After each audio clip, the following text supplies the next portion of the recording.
Pemirsa, menjelang berakhirnya bulan suci Ramadan 1441 Hijriah, umat muslim mulai menunaikan kewajiban membayar zakat fitrah. Seperti yang dilaksanakan warga perumahan komplek Desa Panteri yang membayar zakat fitrah di Masjid Ar-Rahman. Zakat fitrah bagi warga komplek perumahan korban tsunami Aceh ini ditunaikan di Masjid Ar-Rahman. Zakat diserahkan dalam bentuk beras diterima oleh petugas amil yang ditetapkan dengan keputusan Geci Panteri.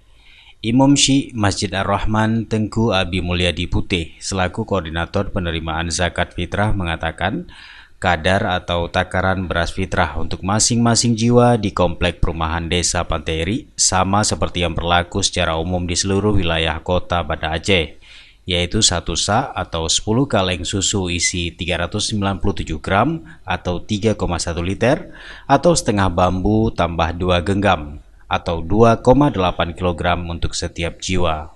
Penerimaan zakat fitrah di Masjid Ar-Rahman Panteri sudah dimulai sejak malam 25 Ramadan atau 17 Mei 2020 dan berakhir pada 30 Ramadan 22 Mei 2020.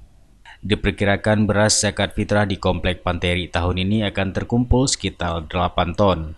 Selanjutnya, zakat fitrah akan disalurkan kepada yang berhak menerima sesuai ketentuan syariat Islam. Dari Banda Aceh, Tim Liputan Aceh TV melaporkan.